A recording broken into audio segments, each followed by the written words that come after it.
De julho e agora voltamos para falar sobre dívidas. Nós sabemos que tem muita gente que acaba se perdendo no controle das dívidas, então tem essa nova lei do superendividamento que na verdade busca evitar que as pessoas tenham dívidas muito altas, né? Uma lei de proteção. Quem vem explicar melhor para a gente é o advogado especialista em direito contratual internacional. Ele é mestre e doutor pela Federal do Paraná, doutor Federico Glitz. Tudo bem? Seja bem-vindo. Como vai, Carol? Tudo bom? Tudo ótimo, graças a Deus. Podemos começar falando dessa palavra, né, essa definição do superendividamento, para daí a gente entrar na lei? Claro. A própria lei define, né, o superendividado como aquela pessoa natural que não tenha condições de pagar todas as suas dívidas que já são vencidas e aquelas que vencerão sem comprometer a sua existência. Certo. Então, para definir isso, não está baseado num valor. Vai ter que olhar para situação da pessoa frente ao endividamento, é isso? Exato, levando em consideração todas as suas dívidas de consumo, diz a lei. Tá. Então não existe um padrão pré-definido. Tá. Agora, como que ela vem para proteger, então, desse superendividamento? Em que casos que a dívida passa a ser uma ameaça, né, até para a dignidade da pessoa? Porque, assim, uma coisa é as pessoas saírem do controle, fazerem algumas dívidas a mais. Agora, o que acontece para chegar a um ponto de que ela fala assim, eu não tenho condições de pagar? A lei fala em não conseguir pagar a totalidade de sua dívida, né? Certo. E o que ela faz é excluir, por exemplo, algumas situações específicas, como quando o consumidor não age de boa fé, quando ele contrata já pensando em não pagar, ou mesmo contrata serviços e produtos de alto luxo, de alto valor e de luxo. Então, tá. é uma lei pensada para proteção efetivamente. Entendi. Então, nesses casos, como é que se identifica se foi um artigo de muito luxo, se foi uma coisa pensada? Como que é feita essa diferenciação? Então, é o levantamento de toda a dívida, né? Porque Certo. o consumidor que se coloca nessa condição de superendividado, o que ele teria? Ele teria já numa situação que já não é mais preventiva, né? Já aconteceu. Certo. Ele teria a possibilidade de pretender uma conciliação com todos os seus credores para tentar repactuar a dívida, enfim, alongar essa dívida, pagar de alguma outra forma.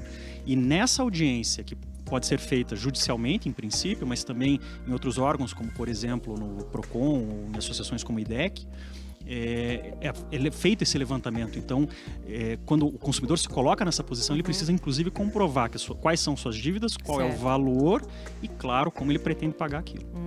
E isso é válido para pessoa física ou para pessoa jurídica também? Pessoas físicas, não. Só Pessoas para jurídicas, pessoas físicas, tá.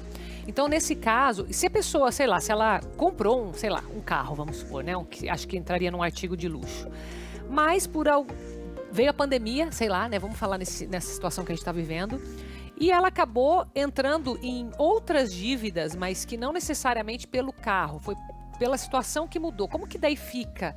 Essa lei poderia ajudar, não poderia? Sim, esse é o cenário, inclusive, né? Ela trabalha com crédito, né? Então, financiamentos, por exemplo, como também fornecimento de produtos, compra a prazo ou de serviços de longa duração.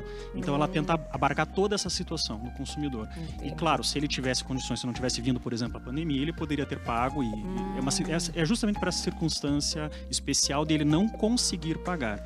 Tanto que a lei se preocupa com isso, que ela diz que um novo pedido só após 2 anos de ter pago todas as suas dívidas.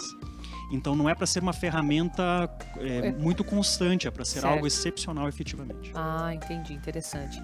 Bom, mas nesse caso, se a pessoa ela está sendo, vamos dizer, está vindo para sanar um problema que não foi previsto, acredito que não tenha muita vazão para encobrir alguém que está fazendo as coisas erradas, né? Como é uma espécie de procedimento que quase como se fosse uma falência do consumidor. Não isso fica bem claro na lei. Esse é um termo interessante.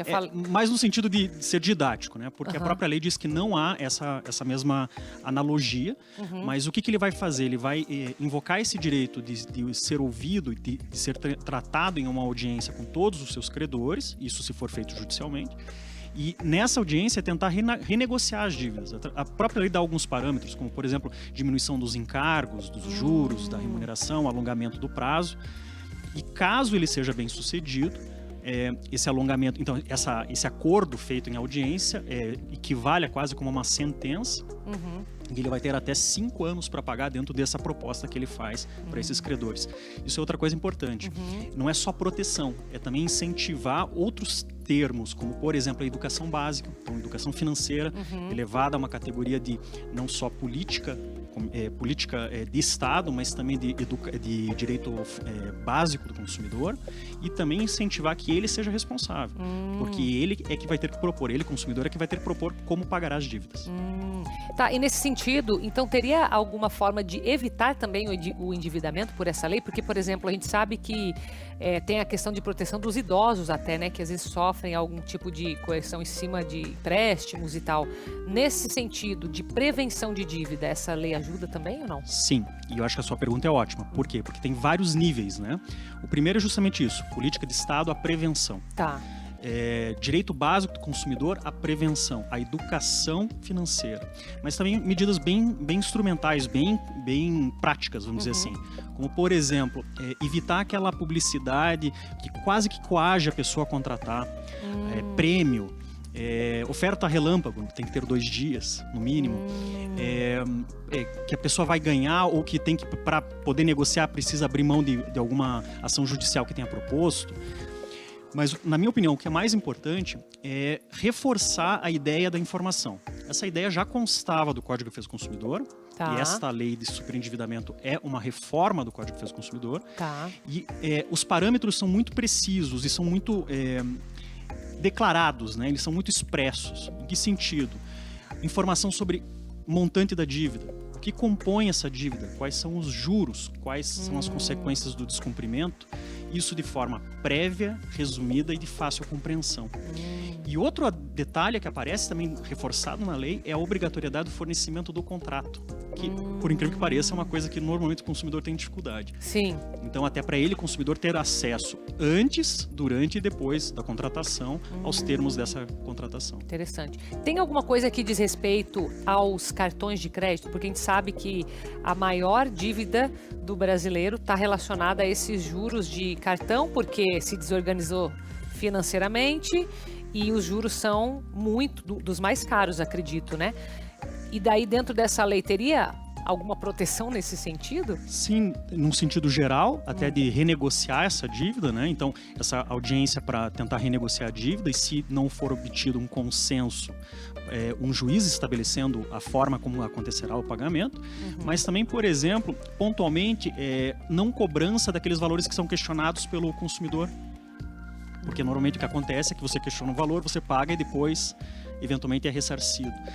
A previsão expressa no sentido de que você, inclusive, não paga esse valor. Então, existem alguns parâmetros mínimos aí também para essas dívidas. Mas, de modo geral, dívidas com crédito também estão abrangidas pela lei. Tá.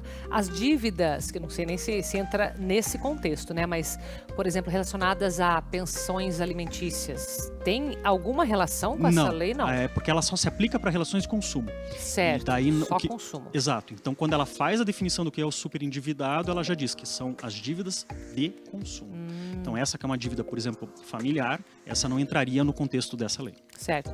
Então, para a gente ficar mais prático um pouco agora, né, para quem está nos assistindo, enfim, às vezes conhece alguém que está endividado, como que a pessoa pode primeiro avaliar se essa lei pode ajudá-la de alguma forma? Por onde que ela deve começar a fazer uma avaliação? E depois o passo a passo, o que ela precisa fazer? Me parece que a primeira questão é conhecer a sua situação, né? Sua situação financeira, avaliar o que tem de passivo, o que tem que pagar, né, e o que tem a receber. E nesse primeiro ponto, já procurar o seu eventual credor e tentar negociação direto com ele. A pandemia pegou todo mundo, então o fornecedor também vai estar bastante propenso a receber. Existem, inclusive, várias iniciativas de feirões de negociação, sem cobrança de juros, etc. Então, aproveitar essas oportunidades de acordo. Se isso não for possível, buscar auxílio de órgãos de defesa do consumidor, como, por exemplo, o PROCON, associações como o IDEC, porque eles também estão autorizados pela lei a promover facilitar essa negociação. Se não for possível, ir ao judiciário. Então, é escalada mesmo, e não é para retirar a responsabilidade, como eu disse, do consumidor. É para ele também se entender e ser autorresponsável nesse sentido. E como que fica aqueles empréstimos que prometem não fazer consultas ao SPC. Isso está dentro da lei também?